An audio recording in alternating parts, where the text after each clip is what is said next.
But if you're using our TIPI system, kaya ako I never shorted called because of TIPI. Kasi yan buy lang yan. 1 hour time frame, meron kang buy signal. So it means na TIPI system is telling you na uptrend yan. Of course, wala naman po, there's no such thing as uptrend na dire-diretso na hindi na magmamahinga yung maakyat. So there will be corrections along the way. There will be dips along the way. And dips usually are your opportunities to enter and to ride the trend kung hindi ka man nakasakay. So you make abang on those dips. But the challenge is if you do not have a system, you do not know where to abang.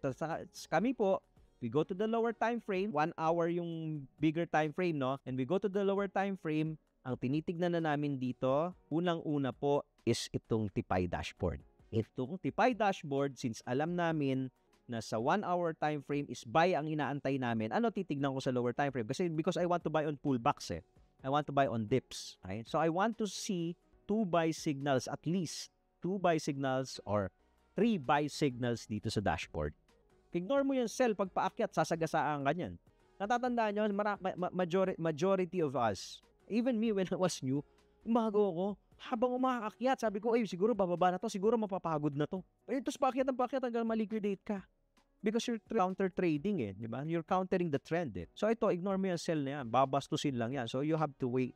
So that's your first entry. So pwedeng yun yung isang basis mo of entering a trade, pullbacks. Kung medyo yung risk appetite mo naman is mataas, probably maganda pa yung portfolio mo, hindi pa masyadong talos, pwede kang bumili kasi nga trend following system sa mga buy signal sa 5-minute time frame. Ito po, buy signal sa candles.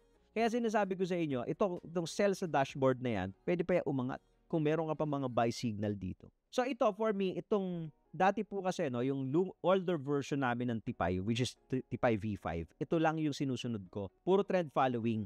Effective naman siya, but sabi ko, I think kailangan ko hanapan kung saan kami bibili o na pullback kasi nagpo-pullback. So, pwede kang either sa pullback ka bumili or sundan mo tong trend na to.